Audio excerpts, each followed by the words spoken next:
Bun, un cuptor de la Whirlpool cu ceas, un model vintage, care are probleme, nu mai pornește, nu cuplează și ceasul este defect. Aici avem cele două fire pe care noi trebuie să le șuntăm sau să le înlocuim. Noi vom face în felul următor. Vom extrage firul alb din poziția lui, așa, și îl vom pune pe cel albastru în locul lui.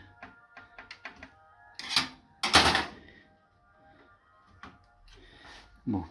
Și asta e gata. Și cele două de la ceas vin anulate.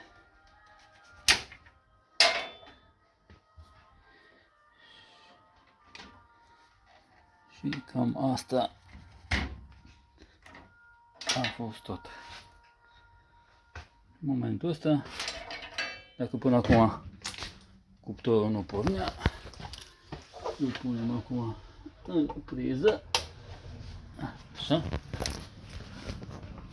și facem proba pe funcții. Gata, pornește toate.